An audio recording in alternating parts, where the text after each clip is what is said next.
ladies and gentlemen, welcome back to Quarantine Cooking with Orion. I'm your host Orion, and today I am doing something you requested. Actually, I did a poll for this. I listed a bunch of food that you guys would, if you guys would be interested in me cooking this for the first time.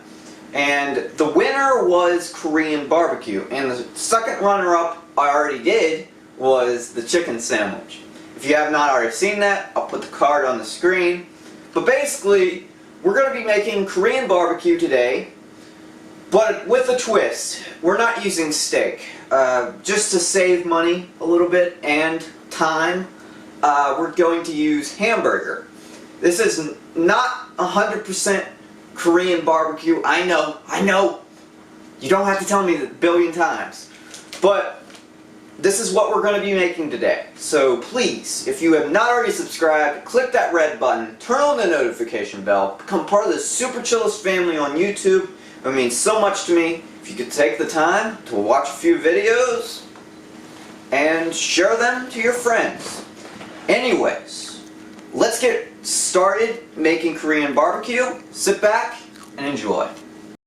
Okay, so the first thing you need to do for Korean barbecue is to, of course, make the sauce. The key ingredient to barbecue in general is the sauce. And what we have here is brown sugar, soy sauce, sesame oil, garlic, sesame seeds, ginger, and red pepper. So I don't know if you could even see that, but yeah, and we have onions. These are the main ingredients for the sauce that we are going to be using, stirring it into a bowl, and hopefully having a good sauce, because that is the key to barbecue. So firstly, you have to grab one third of a cup of brown sugar and put it in one of these little cup things. You all have them in your kitchen. You should know that by now. And you just gently throw it in the bowl. 1/3, only 1/3. Now, I don't know what goes in after this. Probably the onions, soy sauce. And now, how much do you need? Whole half cup. Half a cup of it. Just only use 1/2 a cup of soy sauce for your barbecue sauce. You do not need this, but it is required for Korean barbecue. So, yeah, that's what you need. Just pour it in the bowl. And then the next thing, 2 tablespoons of sesame oil. I'm assuming with this, 2 tablespoons. Alright. So just do this twice. Don't do what I do. Like I said in every single episode of this show, even though I am the most professional chef you'll ever see in your life, I've done it every single time. I've said, do not do what I do. Yeah, now you need ginger. 1 teaspoon of ginger, which is all laid out for me from my grandma. Thank you. Just stick it in it. Yes, I know. And then, of course, measure it out so you don't get too much. And just drop it in the bowl. You need 2 of these. Yes, 2. Don't do what I do! There we go. Yeah, that's just there now. Sesame seeds, you need also 2 of those. So just sprinkle it in the little teaspoon container. Just drop it in there. twice. Just twice. Twice. And red pepper. Now, for red pepper and garlic, these are, you can put as many as you want. The spicier, the better, in my opinion. But we're gonna just do one. 1/4 Teaspoon. 1/4 of a teaspoon. So, The little yellow one. The little one. Right there. the little one. No, the really little one. Oh, this? No, the really little one. Oh, 1/4. Yeah. I did not see that. And then we just simply just dig and release. And just drop it in there. Only need one? Just one. Just depends. And then you have to stir it, of course. But you can add as much as you want. The spicier the better, as I say. And then you need to add garlic. That goes with the hamburger. The hamburger. Don't worry about the garlic or onions yet. So that is for the next part in our process of making Korean barbecue. So after this, you just stir it up until it looks like a garden, a lake, or something like that. You know, like a pond. A very dirty pond. Full of bird seeds or something. I don't know. Just visualize it, okay guys? And smell it. Smell the spiciness as you can stir the bowl into its things. I don't know. I'm just making stuff up as we go on. And that is what you have to do first. So we'll be right back in a few seconds. Okay, so the first thing you have to do before putting the hamburger in the pan is obviously we have garlic and onions and the sauce too, but the sauce goes in last. So what you have to do is not put the whole thing in there, just 2 spoonfuls. So just drop 2 spoonfuls of garlic into the pan, just like that. And then what you have to do next is obviously just throw the onions on the pan there. And then we have 2 pounds of hamburger. Now, what do you do with this, Orion, you're asking? Well, obviously you gotta put it on the pan, right? So, you gotta grab it just like we did in the previous videos with hamburger. The hamburgers, the spaghetti, all that stuff. You just grab it, just break it up, yeah. Just break it up into tiny little pieces and spread it out just like this. Maybe not like this. I don't know. We're just gonna do it like this for now. So just spread it out, and yeah, I think that's alright.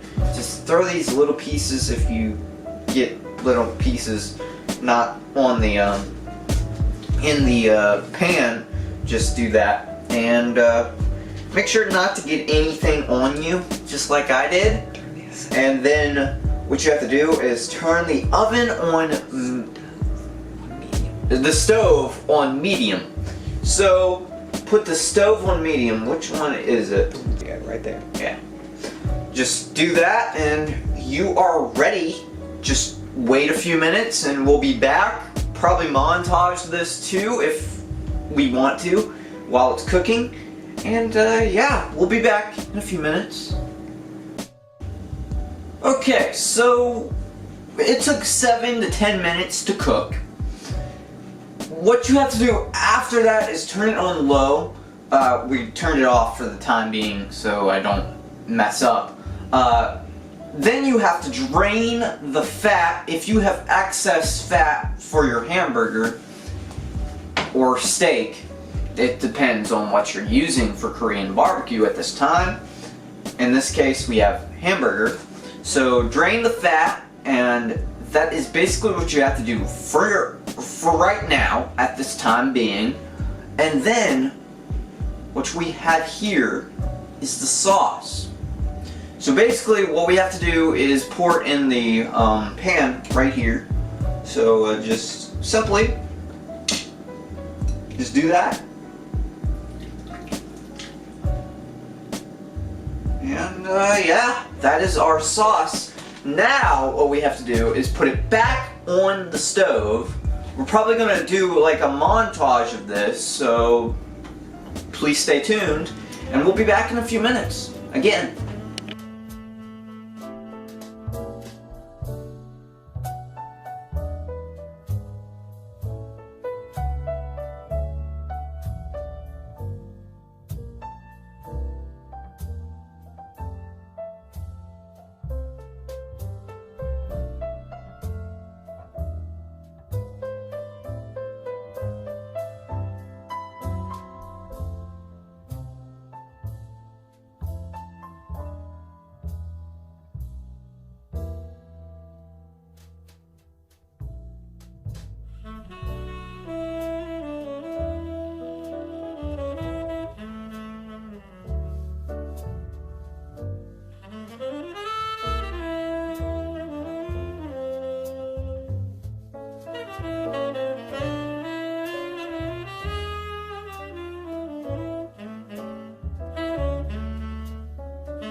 We have finished our Korean barbecue bowl.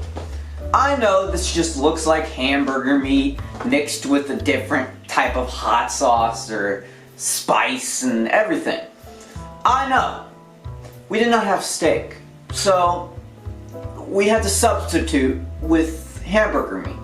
So how does it taste, you're asking? How does it cooperate with Korean barbecue? It just looks like a bowl and hamburger meat, Orion. What did you actually put in that? Well, you gotta go back to the other part of the video to find out. We're gonna eat it, we're gonna try it, we're gonna taste it, see if it's actually something worth your time and worth your while to make in your kitchen. So, going in.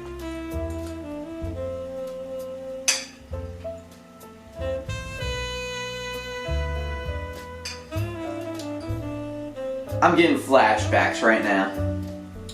Now, there is a few Korean barbecue places here. I think there's like a couple in Virginia. I've been to them. They're good. And I'm having flashbacks of that moment where I just mixed and matched. Like, there's this place where you can, like, choose your spices, you choose your flavor.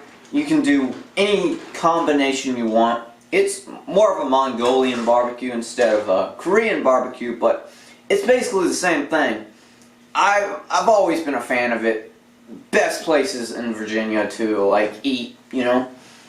And Korean barbecue is just, it's good. It's like one of the best things to exist in the world. My honest opinion. Also, my grandma cooked rice. That is a requirement for these kind of bowls. This goes for Indian curry as well. If you guys want me to cook that on the channel, leave comments below. I love Indian curry as well. But Korean barbecue I just have fond memories of it, you know? Of going to these places, eating the food. It's just it's an overall blast.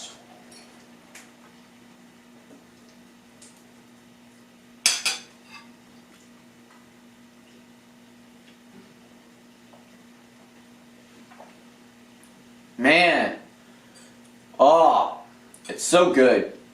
I like everything about what we did today. Now, what score am I going to give it? Is it going to be a high score or a low score? I think it has enough spice. It has enough kick. It actually tastes not just like hamburger and rice together, but it tastes like something you would find in these restaurants. And I did an okay job. I did not add any like toppings to it, you know, like you know, anything else other than this stuff. Like, we had extra onions that we could have put on top of it. I didn't do it. My personal decision. But yeah, that's basically what I did there. And I think it deserves a high rating. We're going to give it a 10. We're going to get... I know, I've done another 10 twice in a row. If you've seen the cake I made the other day, if this comes out after this or before that video, yeah, basically two 10s in a row. Wow, that's so cool. I know. But yeah, it really does deserve that rating because it's actually, I can imagine getting this stuff at one of those restaurants, and it always brings me back to those good old days of going to these places. Every now and then, only occasionally. I haven't been there in like a couple, probably 3 to 4 years since I've been to a Mongolian restaurant. And usually, it's pretty high tier. So, that being said, if you have not already watched the previous videos, go ahead and check them out, and thanks for watching. Stay super chill, and if you want to become a Patreon, that is also an option. It's down below. My Discord, everything else, it's all there. I'll see you in the next one. This has been Quarantine Cooking with Orion. I'm Orion, signing off for probably another few days to a week. I don't know. I'll be back. See ya, and stay super chill.